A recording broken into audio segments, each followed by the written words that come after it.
and Professor Angeliki, Ziaka, leading scholar of religion and interfaith dialogue, whose contributions continue to enrich cross-cultural and interreligious understanding. I'd also like to add to Professor Ziaka's profile here. She's a program executive for interreligious dialogue and cooperation at the World Council of Churches here in Geneva. She's professor of the study of religion at the School of Theology, Aristotle University of Thessaloniki in Greece. She's the author of several books and scholarly articles in her field. She has been a fellow at the Middle East Institute, Columbia University in spring 2017, and at the Leiden University Center for the Study of Islam and Society in the fall of 2014. Together they will, Mr. Bharadwaj and Professor Ziaka will guide us in reflecting on how ethics and aesthetics, rooted in both Greek and Dharmic traditions, can nurture not only enduring narratives of beauty and meaning, but also principles of coexistence that sustain our shared humanity. With that, let us begin this dialogue of wisdom across civilizations. Join me in warmly welcoming Mr. Bharadwaj and Professor Ziaka. Thank you. Thanks a lot. Thank you very much. Good morning. Dr. Prashant, Mr. Arjun Bharadwaj, it is a great pleasure to welcome you as our distinguished guest, both here in person and online, at the World Council of Churches in Geneva, at the Ecumenical Center, and on behalf of the Interreligious Dialogue and Cooperation Transversal Program. Engagement with India and its many traditions is for us and for all those involved in interreligious and intercultural dialogue a constant invitation and challenge. It is therefore a great joy to have you with us today, and we sincerely thank you for your presence, as well as the Dharma Alliance and the founder of Dharma Alliance, Dr. Prashant Sharma, for co-organizing this webcast. Mr. Arjun, your rich biography tells us that you are an author, researcher, and translator with a deep interest in classical literature, the arts, philosophy, and both ancient and contemporary languages. You also write poetry and compose music for theater and dance, and you have served as a visiting fellow in diverse faculties across India and abroad. Yet, your initial academic training was as an Algerian in the ETH of Zurich. May I invite you to share with us what first inspired you to turn your attention toward the comparative aesthetics of classical Greek and Indian literature, fields of language and art that may seem somewhat outdated in today's world, where an engineering degree is often considered more practical and widely recognized, at least in job market. What inspired your shift from engineering to the study of ancient classics, and how did this journey unfold for you? Right, okay, first of all, namaste everyone, to everybody in the audience. Thanks a lot to the Dharma Alliance and the World Council of Churches for putting this event together. The context of today's conversation was beautifully put forth by Dr. Prashant Sharma. It's an honor to interact with you, Professor Angeliki Ziaka. Yeah, so a very good question and an autobiographical question you have posed to me. And so while engineering career would have given some kind of job market opportunities, that's what you said. But then, firstly, I mean, very fundamentally, money is not everything in life, like very fundamentally. So from my youngest of days, I had interest in literature, languages, arts as a whole, and being brought up in a very culturally rich atmosphere in Bangalore, in South India, at the level of the family and at the level of home. Because of my exposure to literature, music, dance, philosophy at a very young age, so I developed deep interest in one of the most ancient languages of the world, if I may say so, the Sanskrit language. And while I was doing engineering here at the ETH in Zurich, also inspired by one of my professors, one of my mentors, Shatabdani, Dr. R. Ganesh, who lives in India. I took up the study of the Greek language in the University of Zurich in parallel to the pursuit of my engineering. And as I went through it, the similarities between the languages, Sanskrit on one hand and the ancient Greek on the other hand, that is the Homeric Greek, there is linguistic similarity, there is similarity in approach to life, the way they view nature, the way they view the divinities, their conceptions of divinities, the manner in which they view relationships, etc. Very similar. What the Indian approach and the ancient Greek approach, they looked very similar to me. And because of my background in the Sanskrit language, picking up ancient classical Greek was rather easier, I would say, rather than approaching it through the English or through another language.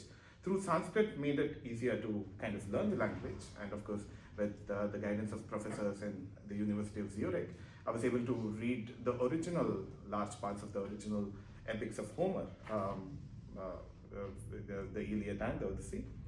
And just as the two epics of India, the Ramayana and the Mahabharata, have laid foundations for the very thought of humans in India. See, even today, in India, we have people who are majorly named after characters in the Ramayana and the Mahabharata. It shows how it has kind of deeply percolated every aspect of Indian life. Many of our festivals, or many of our rituals, and many of our idiomatic expressions in day-to-day life, they are in one way or the other connected with the two epics. And similarly, what I found was most of the Western tradition, the Western artistic tradition, the Western literary tradition owes its worth to the ancient epics of Homer. So that interest in language, the interest in literature, that is what made me take up a deeper study there. And that is what eventually, even now, gives me joy, more joy than a career in engineering. Thank you. Actually, your name, Arjun, is one of the names of the heroes of Mahabharata. Apparently, yeah. And Bharat is the name of India in Hindi. Yeah. So, could you please give us a brief introduction to these great epics of antiquity, and what are the common themes that connect the Homeric epics? Mainly the Iliad with Mahabharata and Ramayana with Odyssey. Okay. Odyssey. Yeah, sure, that's right, yeah. Thanks a lot for that. Yeah, my name, of course, is inspired by the epic, the Mahabharata. My parents were very inspired by the character of Arjuna there, and that is how I got named that way, I believe. And the commonalities, the similarities between the epics, not just Iliad with the Mahabharata and the Odyssey with the Ramayana, between all the four epics, there are too many shared features, etc. See, there is a very interesting saying right at the beginning of the Mahabharata. I'll just quote the Sanskrit original. Yadi hasti tadanyatra, yenne hasti natat kvachita. So that is the declaration that the great epic, the Mahabharata, does. It's trying to say that the Mahabharata, the author of Mahabharata, Vyasa, the sage Vyasa, is trying to say that it is a compendium of human values which are not spatio-temporally bound. Although the Mahabharata was written in a particular period of time, in a particular space, that is India, that is Bharata, the kind of ideas which are presented there, they go beyond the geography of its composition, they go beyond the timeline in which it was composed. Similar principles can be seen, similar approach or similar validity or similar relevance can be seen of the Ramayana and of course of the Iliad and the Odyssey. There are many similar literary features, and just looking at the names of the epics. See, the Odyssey, it's related to the name of the main hero of the epic, that is Odysseus. And the Ramayana is related to the name of the main hero of the epic, which is Rama. The word Ramayana is the journey of Rama, the journey at the physical level, at the emotional level, and in a sense, the spiritual level. Similarly, the Odyssey, like the name itself today in the English language, the word Odyssey has come to mean a very arduous journey or a challenging journey. The very name of the epic Odyssey kind of indicates the travels of Odysseus back to the person whom he deeply loves, his wife Penelope, who is in Ithaca. So that's again a journey at the physical level at the outset, but then it's also an emotional journey and also a kind of an introspective journey about what his actual goal in life is. And even when there are too many impediments which are bothering him, both in the case of Odysseus and in the case of Rama, even when we are bothered by external circumstances, how we hold our ground and how we are determined to whatever is good for the individual and the society at large. So irrespective of the external circumstances, holding on to deeply seated values, that is what we see in both the Ramayana and the Odyssey, for instance. Similarly, if you look at the Iliad and the Mahabharata, both of them, amongst other things, have a war at their center, and both are, the names of the epics themselves are indicative of the geography in which they take place. See, while the Ramayana and the Odyssey, the names are linked to the main protagonist, the main hero there. Here, in these, it's about the geography. The Iliad or Troy is where the Iliad takes place, the entire epic, most of the narrators of the epic. And the Mahabharata, like it's in the name suggests, it's the story of the greater Indian subcontinent.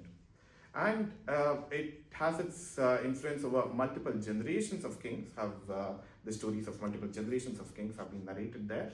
And here also, although the geography is located at Iliad, it's almost like the whole ancient Greek world is participating in a particular war in the particular place. That's Iliad. That's Ilias. Now, to just draw everyone's attention to one other very important common feature across all the four epics is that at a larger sense, at the global level, it indicates how the decisions made by a person in a seat of power can have cascading effects on an entire civilization, on an entire country, on an entire kingdom. And it's not the influence, the repercussions are not just in times contemporary to him, but it can have lasting effects in the future as well. So it's, in a sense, amongst several other things that the epics speak about, it's trying to very suggestively show how the decisions of a person at the top can have cascading effects. For instance, Paris, one of the Trojan heroes, he elopes with Helen, who was the wife of Menelaus of Sparta. So because of this elopement, he is a prince and he elopes with this queen of another kingdom. And this leads to the loss of several lives on both the sides. A mistake at the top, and there are so many people to suffer.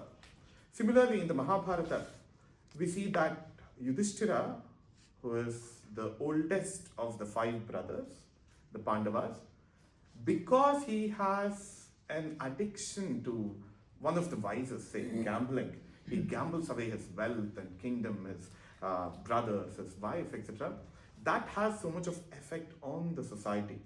So, amongst several other things, amongst different kinds of human relationships, the responsibility of a person who is in the seat of power. So that's kind of indicated. Very similar things you can see in the Ramayana, in the Odyssey as well. I can go on and on with regards to the similarities of relationships that are seen in all the 4 epics. Shall I go on?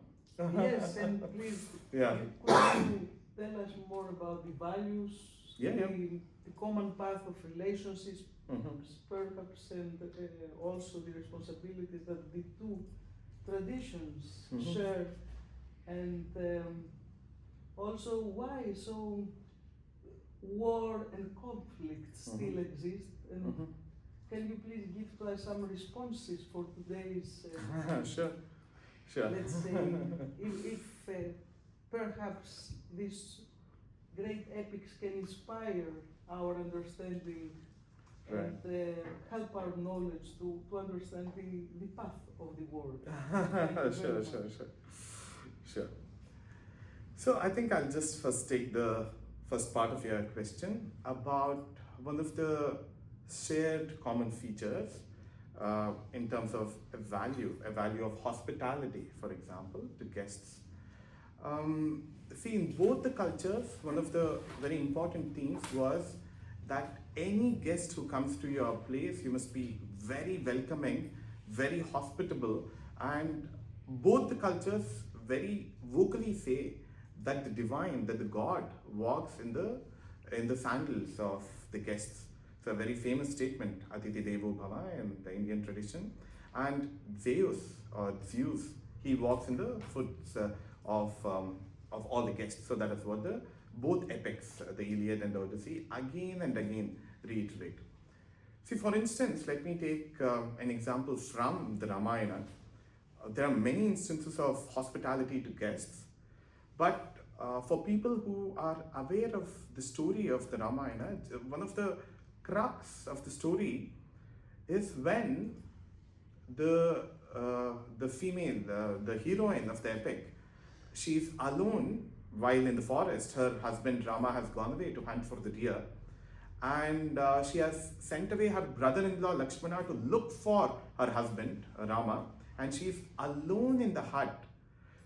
And she sends away her brother-in-law Lakshmana because she thinks that her husband is in mortal danger. So it was an illusion created by a golden deer. Sita wanted the golden deer, so she sends her husband Rama to fetch the golden deer. Rama shoots an arrow at the golden deer, and while the deer was dying, it calls out for help.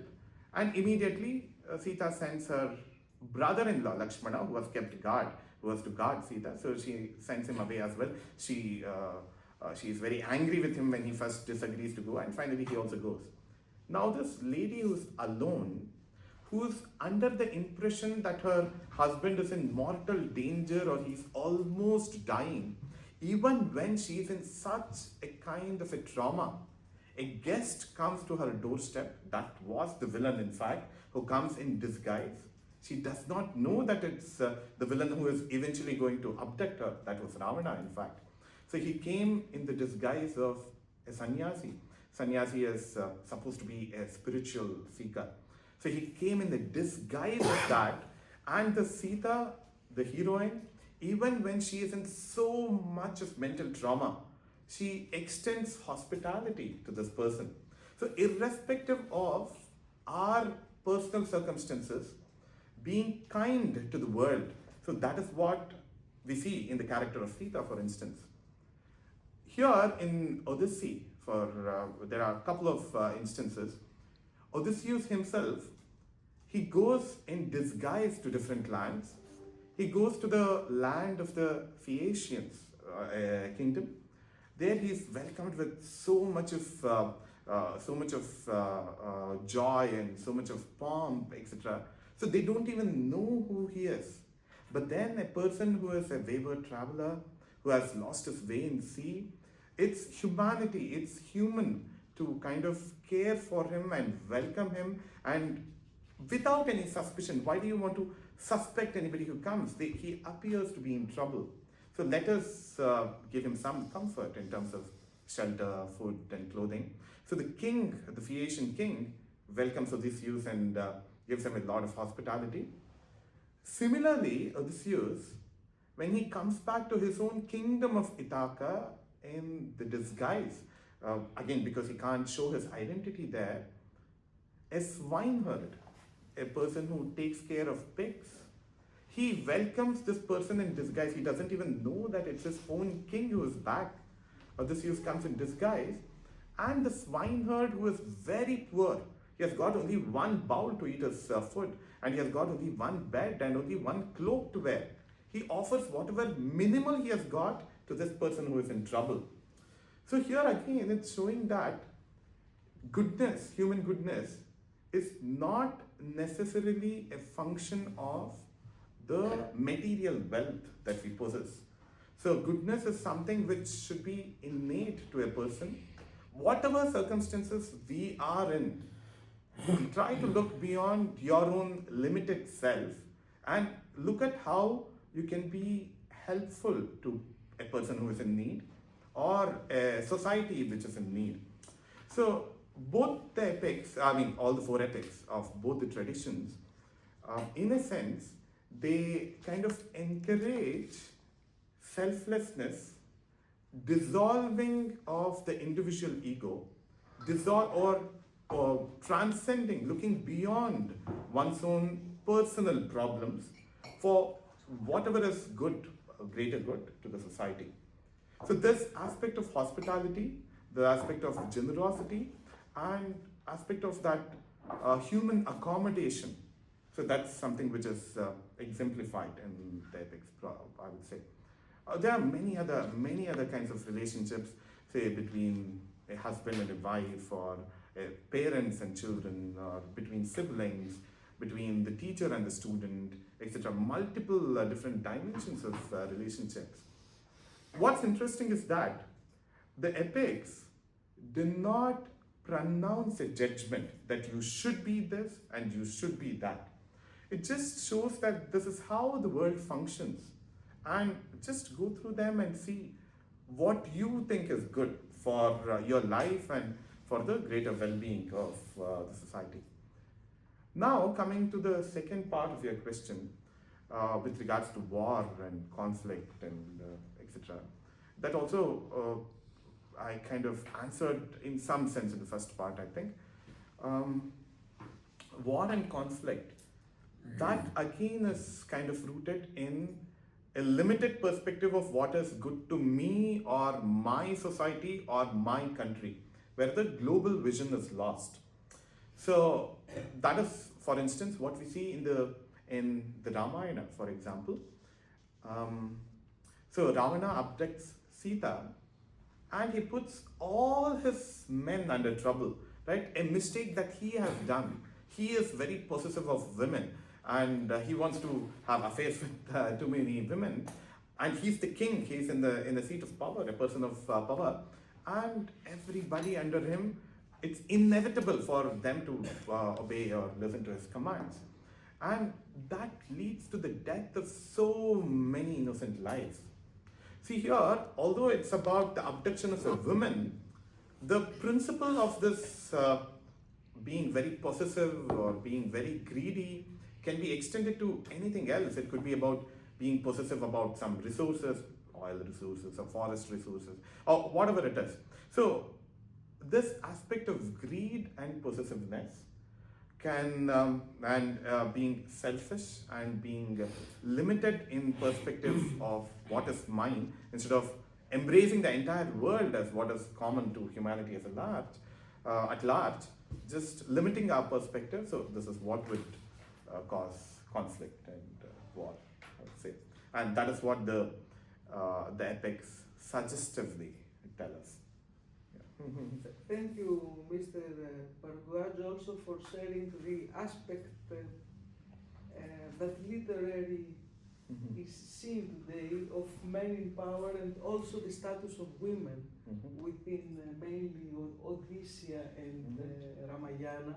That we could have abundant discussion about it. But for now, I think we can conclude, at least from my part, how. And my last question will be, how can the Indian perspective of truth and beauty in Homer's epics, your last book that was published in 2023 and until now have seen already 3 editions, how this look and this inquiry can inspire people today in the field of interreligious and intercultural communication, And what kinds of intercultural communication would you suggest, perhaps a little bit different from the ones we are familiar with, especially in a dialogue where the mind is engaged, but the body and the action often remain static, distant, and unrevealed? Thank you. Right. See, firstly, I would say association with any great work of literature which has stood the test of time, association and engaging and reading deeply any work of literature, whether in the original or in the translation, first of all gives us a kind of joy, transcendental joy, where it gives us a momentary self-forgetfulness. See, for instance, when you are deeply enjoying a poem, or when you are enjoying the beauty of a sculpture, or when you are enjoying the beauty of a dance or a music performance, right? Your own physical or emotional problems temporarily you would have transcended. That would happen even when you are watching a great movie, I would say, right? Temporarily, your own stomach pain or your own stresses, that wouldn't be mattering to you, that wouldn't matter to you, as long as you are engaged with a classical work of art. So there is some kind of stress relief which at the forefront will naturally happen by engaging with classical arts. And a stress-free mind can naturally contemplate deeper on values, human values, or values connected with nature, with environment, or with relationships, etc. Because what happens is, in our day-to-day lives, we have so many things going on, and any thought or contemplation will be colored by whatever we are already bothered with.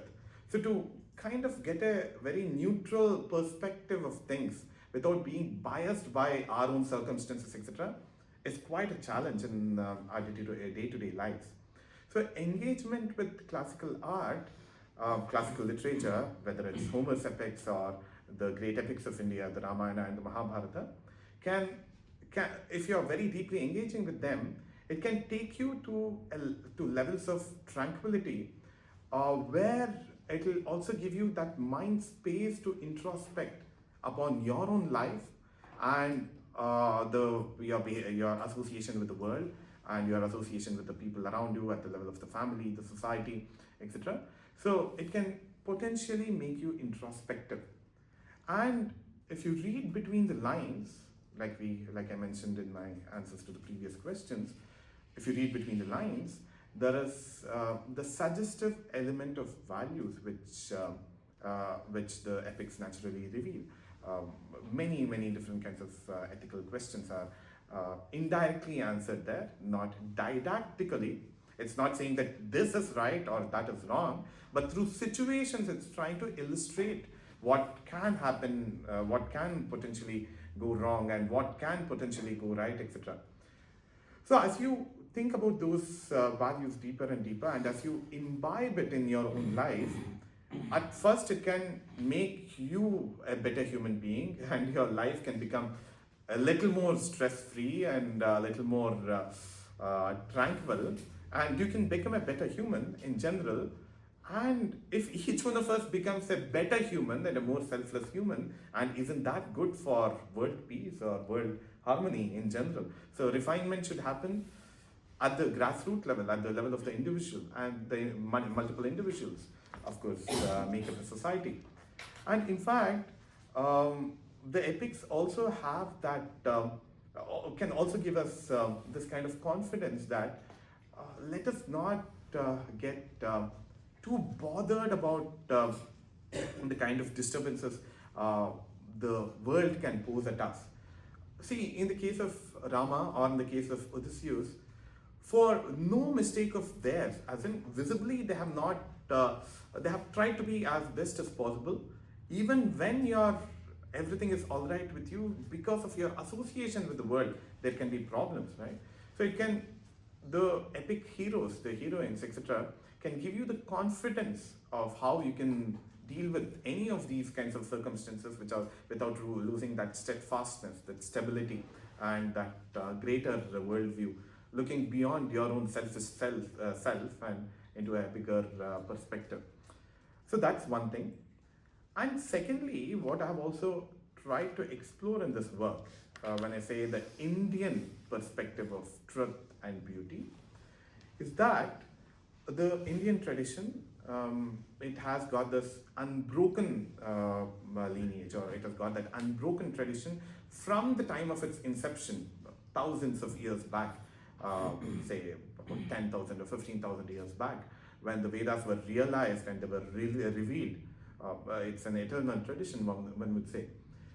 The kind of theoretical concepts that have been developed in India, see, for example, what we would call the Purusharthas, Dharma, Artha, Kama, and Moksha.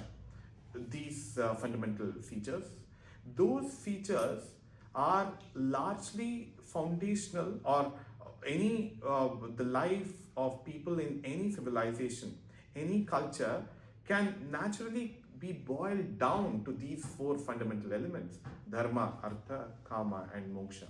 So that's the aspect of truth that I'm speaking about. How even in the epics of Homer, these values, Dharma, Artha, Kama, and Moksha, are very evidently seen, although he doesn't. Dharma is. Dharma is, okay, let me start with Kama. Yeah. Okay. Kama is desire. All of us have desires, whether to build a house, to have a family, to get educated, or whatever. Every human has a desire. And Artha is the material requirements for the fulfillment of a desire. In very simple terms, if I want to build a house, I need to have land, and I need to have the material, the bricks, or whatever. I need to have the money. So the materials, that is Artha. Now, Dharma is what ensures that my desire to do something is not in conflict with the rest of the society, rest of the world. Now, because I want to build a house, I can't go and loot a bank or loot another person, right? So ensuring that my desires don't come in the good functioning of the rest of the society. It's the principle which helps you live and let live with the world. So something which encourages harmony, the very word dharma, dharanat dharma ityahu, dharmo dharayati prajaha. So this is a statement from the Mahabharata, incidentally. So that principle of sustenance of the world, humanity, of nature, so that is loosely encapsulated by the word dharma. So dharma is what ensures that my desire and my accumulation of wealth, that is kama and artha, are hopefully not in conflict with the larger world. And the last one there, which is moksha, which is again kind of special to the Indian tradition, is to look beyond the material aspects of life, to have that spiritual vision. So getting liberation, if I may put it again in very loose terms, that is moksha. So here again in the Iliad and the Odyssey, we find these aspects of kama, the kama of Paris, the kama of Agamemnon, the desire to possess, but the desire to possess at the cost of something else, at the cost of greater good, can bring down the kingdoms and bring down lives. Yeah.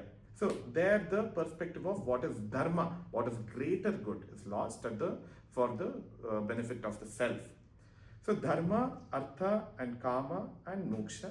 So I have explored how these values can be found very well embedded in Homer's epics.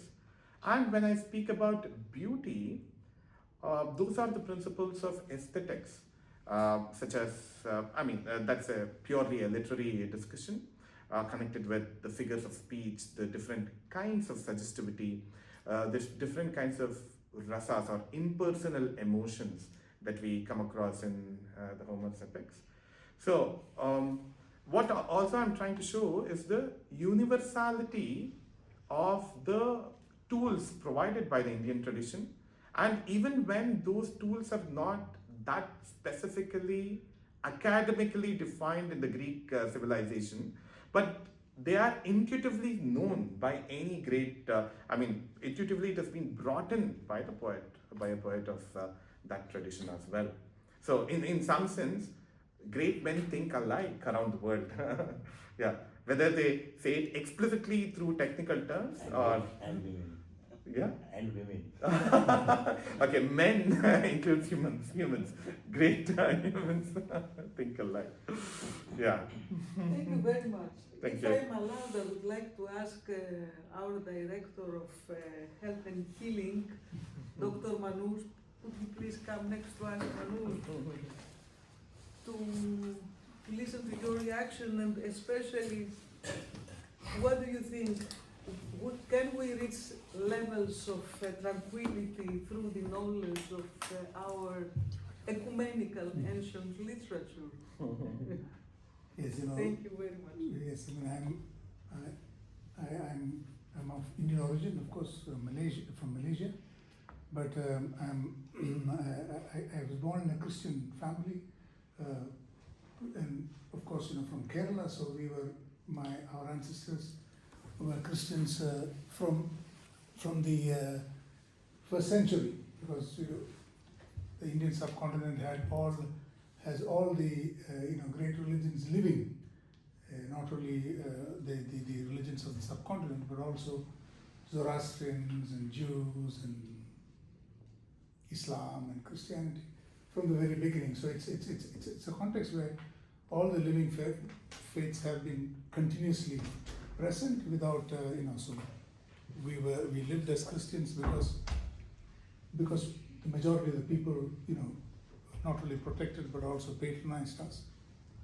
Now, my own, though I come from a Christian tradition, my own understanding of the Christian faith is influenced. Of course, when you talk about the Greek philosophy and the Dharmic philosophies, the Greek philosophies have influenced the Semitic faiths a lot.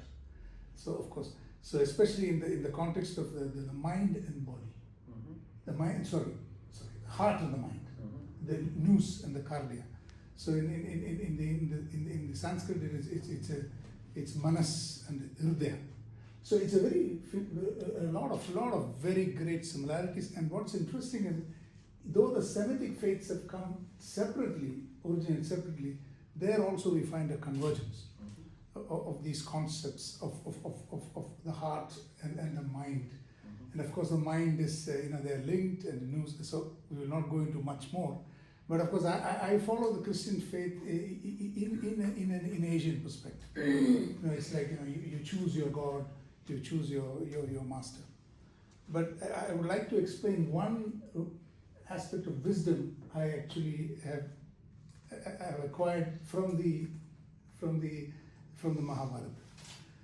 So this is not taught as such, but the idea is in the Dharmic traditions, and of course in the Greek traditions, and all traditions in many ways, our life, it's very important that we are attentive to how we live. So attention is one of the big concepts of and discipline. So in the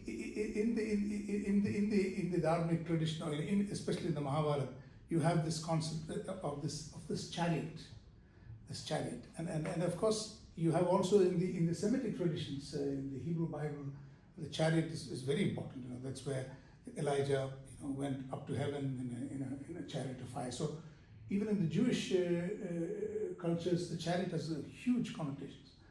But I find that in the Dharmic tradition, the chariot is very, very, very clearly has a great impact, because the chariot is like the body, and you have these 5 horses, which for a battle chariot you have 5 horses, and they actually represent the senses. And a whole the journey of life is actually making sure that your horses take you to where you want to go. And this is the great challenge, because our senses are taking over. Usually we land up where the horses want to go, and the problem is 5 horses would like to go to 5 places. So it's a huge struggle. So the question I ask myself is, it's such a big struggle. This willpower. I don't have willpower. How am I supposed to control my senses and take the chariot of my body to the destination I would like to go? And so I think the Bhagavad Gita, there's a conversation with Arjun and Sri Krishna, who's the God incarnate, is very, very, it actually reveals a lot. Because, at the time, probably they did not know that he was a God incarnate. But the Pandavas, the 5 brothers against Kauravas, they chose the king over his army, because Lord Krishna offered, because he was related to both the warring factions, he offered himself or his army. And the Pandava, of course, of which Arjun is part of, 5 brothers, opted for God. And he had the role as a chariot. So the solution is, who is the chariot? So in your body of life, you have these 5 senses. You can achieve a very good life with attention if your chariot is God. It's about surrender, it's about submission. And all faiths, point to that you empty yourself and fill yourself with holiness. Islam would say, submission to God. Christianity says about, filling yourself with the Spirit of Christ, the Holy Spirit. So this was a very profound, aspect I realized from the especially the Bhagavad Gita. So what I'm trying to say is a practical. It's not written like that, but when you read, and when you are reflecting a lot on your mind and heart, and you realize that you have there's a lot of leeway for humanity, for yourself, because the mind, the Greeks would, the desert fathers called the heart the eye of your mind. So as doctors we say, if you're learning, I'm a medical doctor by the way. So when you look at an X-ray, if you don't know what you're seeing, if you don't know what you see, you won't see it. So what we say is, what the mind does not know, the eyes do not see. Because you have to know what the problem, or you have to know about the patient, you know what you're looking for, then you will see the flaw. But when you reflect a little bit further, you realize that what the heart does not feel, the mind does not know. So the heart and the mind are deeply connected also to knowledge. So it's your intentions, for you to have a pure intention, they will lead you to direct your mind to pursue the knowledge and to live a good life. So what I'm trying to say is this: a few instances of what I've practically learned as a person of Indian origin who has lived with Hindu families, who have learned about Hinduism and Islam and Buddhism as a practicing Christian. Thank you. Lovely. Thanks a lot. I think because we have only 15 minutes left, there are questions, online questions. Should we give priority to those that they are online? Sure. And after we can have a discussion and Sure. if you wish. Yeah. May I add a comment to what you said? Thanks a lot, Dr. Manoj. Yeah, fantastic. Very good observation. The chariot is, of course, a very important symbol across cultures. And like you said, Arjuna's chariot has the divine as the chariot here to control his horses. In the Indian tradition, there is also this other perspective that, in fact, the imagery that you said of the 5 horses being the sense organs, that's also from the Kathopanishad. Atmanam ratinam viddhi shariram ratamevatu buddhim tu saratim viddhi manas pragraham evacha. So the verse goes that way. So the divine can be the chariot here, or your own buddhi can be the chariot here. Buddhim tu saratim viddhi. So buddhi here is the sense of discernment, this or that, when we have that conflict. So the right choices that you make, that itself can align these things together. So of course the divine can do the job, but then the Indian tradition also emphasizes the fact that instead of shifting the responsibility, you also become responsible by that buddhi, that blossoming of the buddhi in you. And another question that you asked was, that you kind of rhetorically put forth, was about how do I develop this kind of intelligence or this kind of wisdom. So Krishna answers that in the Bhagavad Gita as well. Abhyasena tu kaunteya vairagyena cha grishyate. It's by constant practice that the honing of the mind, honing of the intellect, and developing wisdom can happen.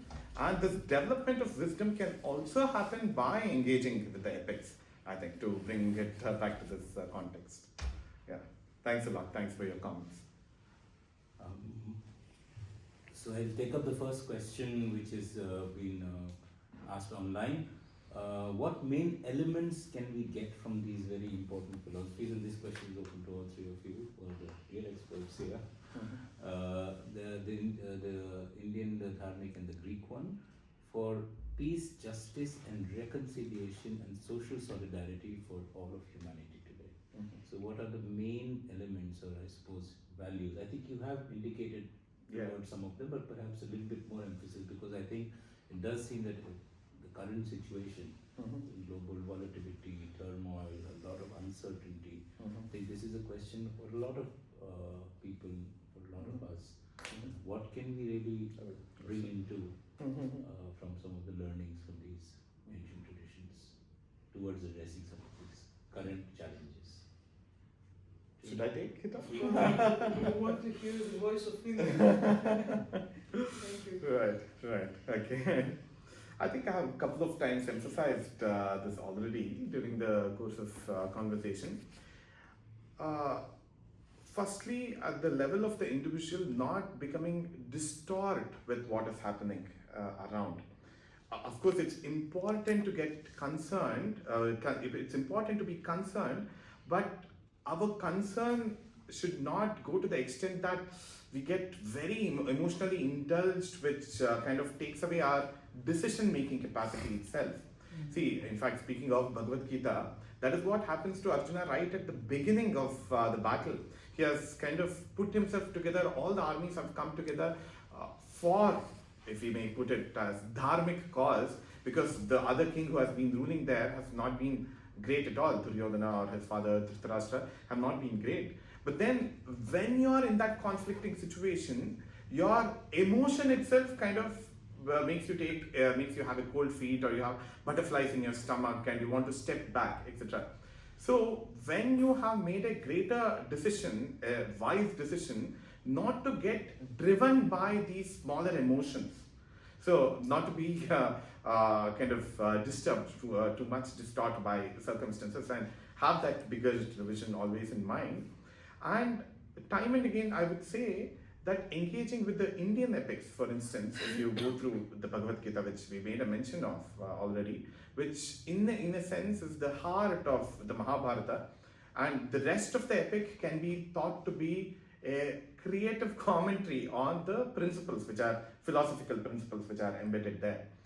Going through that itself can bring a lot of clarity about what can help in the bigger harmony of the world and peace in the world, etc. Would you like to add to that? Yeah. Ziaka? So, I think not only Dharmic philosophies, but also the Eastern, other Eastern philosophies. I think one great thing is it's not as anthropocentric as some of the other Semitic religions. We are Semitic. We have. It's not that they don't say, but the Semitic religions give a lot of focus on human beings as the image of God. So the Dharmic faiths and also the Eastern, religions give a lot of importance to wider interconnectedness with creation. So I think also they give a lot of importance to karma. To consequences of your actions. And this is very important because we can live by faith, but there are consequences. If we kill or if we hurt people, God may forgive, but you can't raise up the dead. So there are consequences. So these aspects of, I think these are huge contributions from the Darwin perspective, consequences and also interconnectivity between the whole of creation. 40% medically, if you see, I am related, as human beings, we have 40% of commonality with a fly. 99% related to the monkeys. Yeah. So in the sense, if you kill a fly or kill a monkey, is it like almost like killing another human being? So in a way, because we are quite connected, and we don't actually. So we need to look in that perspective. Very good, excellent point. To add to that, taking forward from there, it's also a sense of gratitude that's encouraged in all of these, because human cannot exist without the environment or without the world around. So being grateful not just to other living beings, also for the other inanimate, to the sun, to the waters, to the mountains, to the earth, of course the trees, the plants, and the animals or animate beings, of course.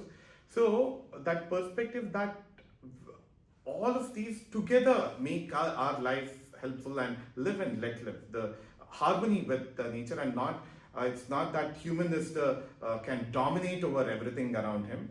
So that sense of gratitude towards, it's called the Runa Prajna in the Indian tradition.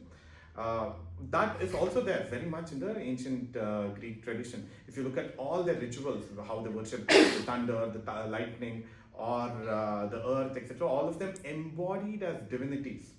So when you have a divinity associated there, you naturally wouldn't want to exploit it.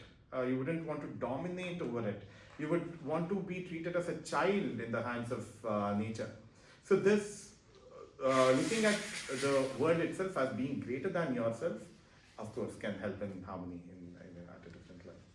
Yeah. This is, I think we still have a few minutes, so this is a nice pathway into the next question. It says, given both the epics, oops, a new one has come up, so it's the screen is just changed. Just a second, please.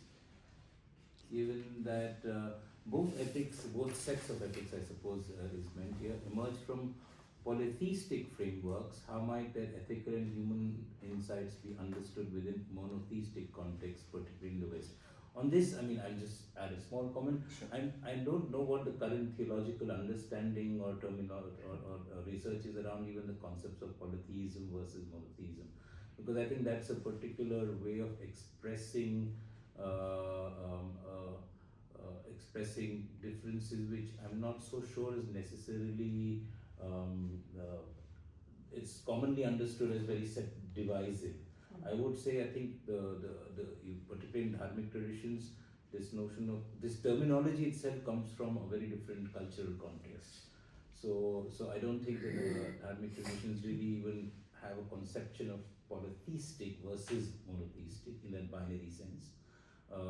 Particularly if you look at things like Vedantic philosophy or Advaita Vedanta and so on and so forth, then you see that essentially this concept of polytheism is really simply a manifestation, a physical manifestation of the same divinity, which essentially pervades everything.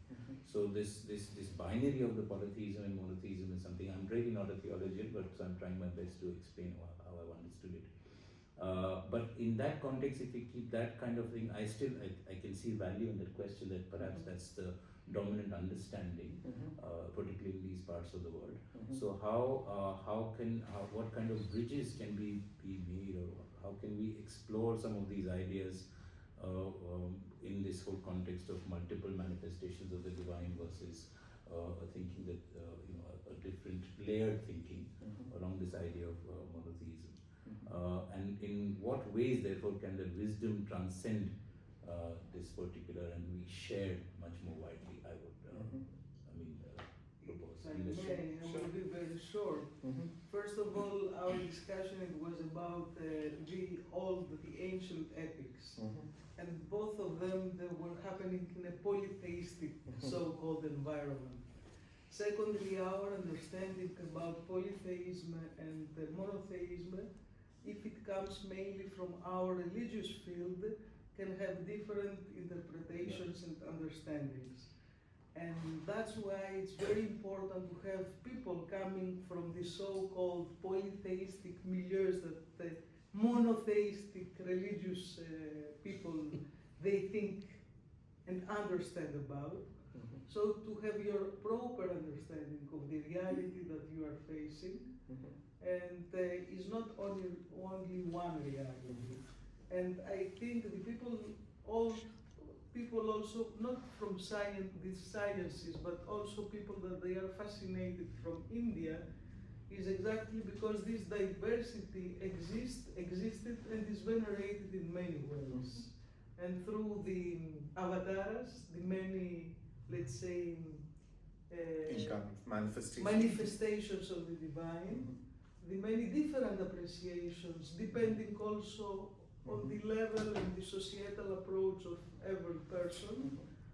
And that's why we would love to hear your reply. Thank you very much. My goodness. Thank you, Angeliki, and thank you, Prashantji. Like both of you said, polytheism with respect to the ancient Indian culture or the ancient Greek culture, it's what we are kind of trying to bracket it from today's perspective of the Semitic religions, I would say.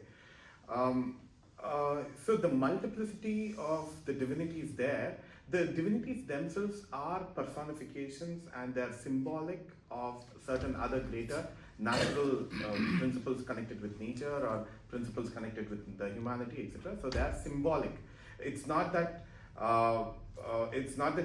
one is in conflict with the other, one divinity being in conflict with the other or whatever. So let me just give a simple example. Like Prashantji already mentioned, the divinities in India and also in the Greek tradition, loosely put, especially in the Indian tradition, from the perspective of Vedanta, they are concretization of abstract principles. So just give an example, see, when we were children, how were we taught mathematics? What is 2 plus 3? When I was a 5-year-old child, I had to have 2 sticks plus 3 sticks, which gives 5 sticks. The abstract idea of 2 plus 3, I had concretized using 2 sticks and 3 sticks, making it 5 sticks. And probably in Dr. Prashant's school, they taught using stones. 2 stones plus 3 stones makes it 5 stones. So the abstract idea you concretized in a manner which will help you arrive at the answer. Then as I grew up, I could do a little more abstraction. So 2 in the hand, 3 in the mind. So I have semi-abstracted it and I still have a concrete thing in front of me. After 3, 4 and 5, I was able to do it. Then now if somebody asks me what is 2 plus 3, I neither need sticks nor stones nor my fingers. I can say 2 plus 3 is 5 and 200 plus 300 is 500, etc. So the concrete principles of these divinities, whatever is polytheistic, so all of them are essentially leading us to one bigger principle. That is how we understand in India. So just because my school taught using stones, I cannot come and fight with Prashantji using sticks. I can't come and fight with Prashantji saying that only if you use sticks you will get the answer. Stones can also be the right path. Sticks can be the right path. Using apples can be the right path. So this plurality, but finally getting unified plurality. That's kind of fundamental to the ancient cultures, the Greek culture and the Indian culture, I would say. So in that sense, it's unity, but the appearance of plurality. And this plurality is again meant to lead us to that unified vision. It's not that all of them are very diverse or conflicting with each other. And this plurality, we desire to understand through the interreligious and intercultural path and to engage together for the common good. Right. Thank you very much. Thank you. For your presentation. Sorry, can I, or is there time? Yeah? I think We have just, Just gone over. All right, yeah. Okay, so I thank you first of all for the lovely conversation and discussion. I really enjoyed it. So I think you started by saying money is not all that matters, of course. I think I just want to elaborate a little bit more on that to say that, of course, I totally agree with it, and I think you need to go beyond economic. I come from an econometrics background, and so I'm really coming from a very practical policy implementation point of view. So definitely one should go beyond economic welfare, and that I think even economic disciplines are starting to realize that. And then when you said, how you kind of bring in these values in modern day life, the values that are kind of coming out of Mahabharata, Ramayana, and Homer's epics. You said that, of course, one should normally, when you're reading the literature, one comes to a level that, one can kind of internalize these values. So all that I see as a kind of a bottom-up approach in terms of how each individual can start internalizing these values. Now, if you were to think of, as a typical economist, at the bottom, a top-down approach in terms of saying that, okay, how would you want politicians or economic policy makers to apply these same values, to internalize, or having internalized hopefully at some point, but how would that be translated in terms of, how would you see that being translated in terms of policy decision-making processes, so that we can kind of let go of our selfishness and think of the common global public good, that how do you go, what would be the top-down approach for that, in a sense? Right, so it's directed to me or to... It's first to you and then of course. Yeah, well, there are, I think all of us agree that we should be united. I mean, that's basic. And also, Amal is putting consuming extreme consumerism is very dangerous, etc. So those kinds of themes naturally come multiple places in the epics, in all the 4 epics, which goes against concentration of wealth or power in one hand, etc. So, just to give an example, an instance, there is something called Rajasuya yaga, which happens. People think that the yaga is just a fire ritual, but it's something like what the League of Nations or some world institutions do. So, bring together people in a conversation. So, we are not just talking about one country, but of multiple countries, right? Can there be a shared understanding? Can there be some sharing of resources for each good of everyone? So that is what the Rajasuya Yaga is after all about. The fire ritual is only a symbol of developing detachment towards one's own country and expanding what is mineness. See, I usually think that mine is my country only. But then why don't you extend it to your neighbors and to their neighbors, and therefore to the entire world, and therefore also to nature at large. So that kind of perspective of the person at the top having that embracing worldview, that's of course encouraged in the epics.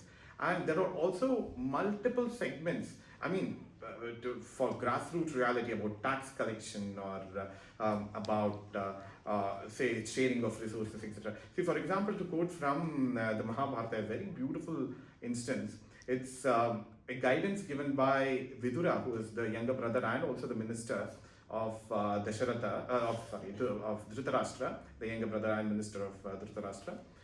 So he says, how do you collect taxes? Just like a honey bee goes from flower to flower, and whatever the flower can offer, it's not common across whatever, it's not normalized across flowers. So you pick up that amount of nectar from there without harming the flower. Even when the bee sits on the flower, it's not harming or damaging it. So pick up that amount of nectar and make it into honey and give it back to the world. So the taxation principle kind of shown in a very poetic manner. What's the best kind of taxation? Or another imagery given by Vidura again is just like the sun extracts water from all water bodies, whether it's salty water or dirty water, etc., and send down pure waters from the sky. It doesn't send down salty waters. Just because you have taken water from a salty pot, you don't send down salty waters. So, I mean, the governance principles again are very poetically embedded. So that can be a beautiful discussion in itself. Yeah. There are several more questions, but I think in the interest of time, I think should we go on? We'll have soon another Yes, appointment. let's have another continuation. We thank for all those that they are online and for all you that you are in person, and Thank you very much. Thanks a lot. Thanks Thank for- you. Goodbye from the World Council of Churches and the Dharma Alliance.